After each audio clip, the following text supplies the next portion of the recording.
and I'm giving this testimony from Manitoba in Canada.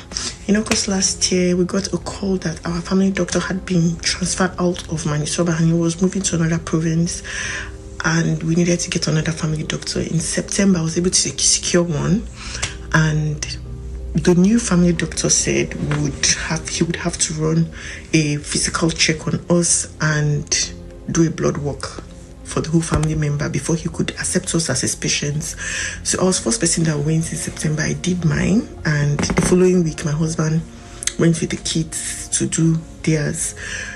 When he got back, he came with a note and said the doctor asked that we do EKG on our second son. And I said, do you know what EKG is? He said, yes, he knows that it's related to the heart. And I'm like, why would the doctor ask us to do EKG? He said he did not ask questions. When I looked at the paper, it was written urgent, like we needed to do it immediately. For the following day, we went with Frandil, we did the EKG and did the blood work. So on the 12th of October, we got the most devastating call ever, and we're told that our son had left ventricular hypertrophy. When I heard that, I'm like, doctor, I don't understand. What is that? That seems like a very big name. In fact, I did not even cram the name at that time. And he was like, we needed to see a pediatric cardiologist immediately. I was like, where did this one come from? And all of that. I started crying that day. It was on a Thursday. I was crying bitterly. Then I remembered I was on the altar. In fact, and that period, people kept saying that they kept telling God that Pastor Jerry needed to mention their case almost. And usually I listen to this prayer in the morning because it's usually midnight our time. And that day, that Thursday night, I told myself that I would stay awake and listen to NSPD live. When it was 12:30, I woke up, and usually that time NSPD was 1 a.m. So when it was 12:30, I woke up. As I woke up, I was like, I'm not going to sleep again, I'm going to wait. I waited.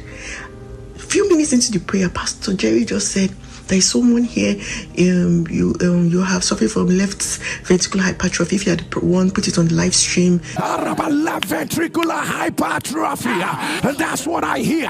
If you are the one, put it on the live stream. By the power that raised Jesus from the dead, I announce, let it be reversed. I was shouting. Once I was in the living room, as he heard me shouting, he took his phone straight to our son's bedside, and we just claimed it. Do you know that after that day, like after the case was mentioned, I just grew thick skin.